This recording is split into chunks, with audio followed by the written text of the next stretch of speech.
Hi, I'm Heyzeus, and I want to start with a quick question.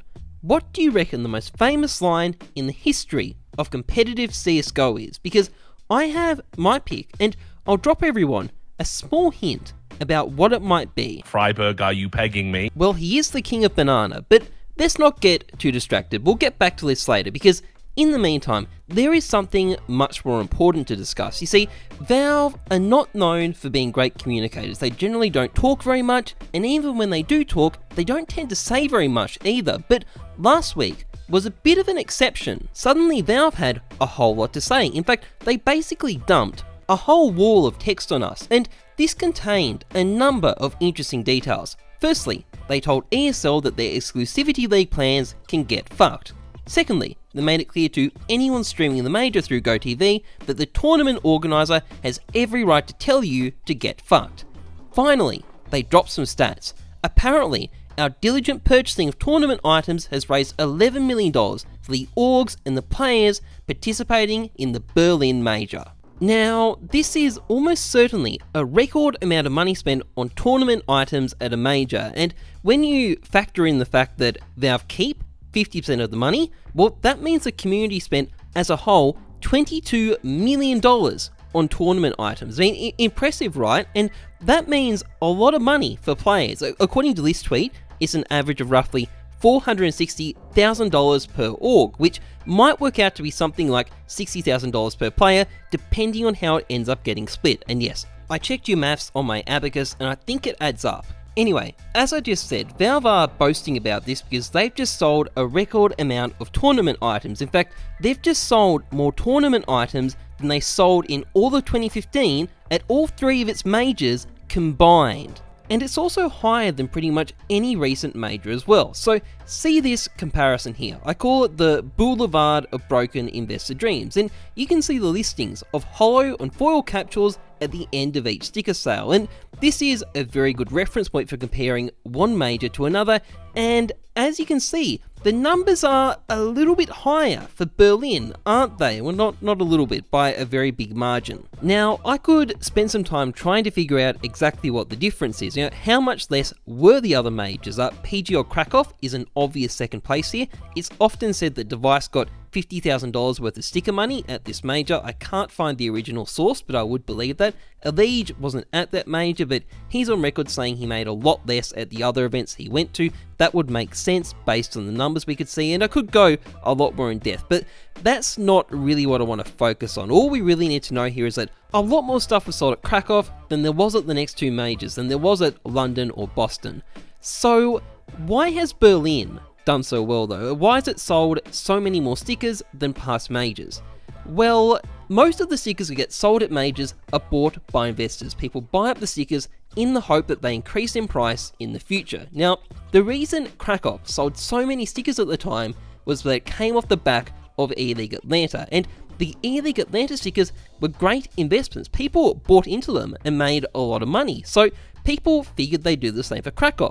The problem is though, Krakow stickers were horrible looking, and people bought way too many of them, so that didn't go quite so well. People got burnt, so when it came to Boston, there were a lot less people buying stickers. And the same thing is essentially going on with Berlin. The Katowice stickers were quite good investments, so a lot more people are now stocking up on a lot more stickers in the hopes of making money again. Now, on top of that, the player base is at a record high, and there's a lot of new buyers coming in from China who really like these stickers. And when you add all these things together and throw in the new system where you can buy souvenir packages on top of that, well, you can see how you get $11 million being raised for players. So why is this a bad thing? Now, you might be expecting me to say that I think this is terrible because investors are not going to make money, but that's not what I'm concerned about. In fact, I think given 12 months, anyone who holds onto these stickers will probably make money anyway.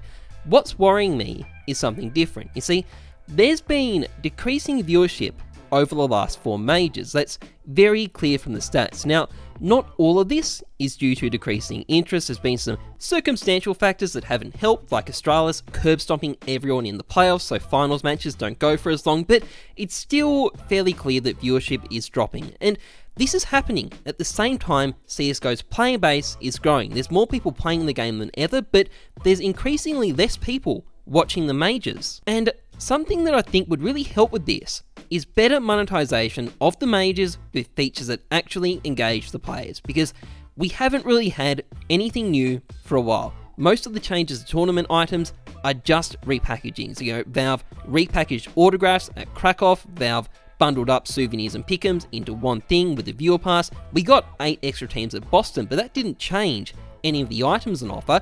The only real new thing that we've gotten are the new Inferno Nuke collections at London. And on top of that, we're not even getting particularly great stickers anymore. Now, the major is a lot more than just the tournament items. But by no means am I saying that's all the event is, but it is a very important part of things. Just think about Dota 2 and their Battle Pass. CSGO is almost the same size as Dota 2 these days. There's not that much difference between the two games, and think about how much hype and interest crowdfunding the prize pool generates, how heavily it engages that community. Now, CSGO is quite a different game to Dota 2. You can't just copy over the Battle Pass, but there's a ton of things Valve could do to raise extra money for the teams at the major and engage players at the same time. They could bring back fantasy, they could offer more interesting prizes for your pick'ems, they could bring in exclusive souvenir skins for each major, and they could have a feature where you could play famous lines from casters at past majors as cheers, like for example, "Oh my god, Freiburg, are you kidding me?" That's my favourite. Anyway, you might have picked up on my hint earlier, although you definitely would want to limit when it could be used. Anyway, the point is, there's so many possibilities, but you can't just be stickers anymore. And this is why I'm worried, because Valve are going to see this $11 million number and probably figure that there's no need to change anything. Now, I've seen a lot of majors come and go, and I've seen a lot of investing bubbles inflating sticker sales. This is a bubble. This is the biggest bubble I've ever seen. It's artificial, and it's not genuine community engagement. And it might take a while for it to burst, and it might not be completely catastrophic when it does, but we're not going to keep on seeing volumes like this being sold. And in the meantime, a huge opportunity to engage players and bring new people into the game is being squandered with each major. And to me, that's the tragedy of the Berlin sticker sale. To me, this sale has really been the community's loss.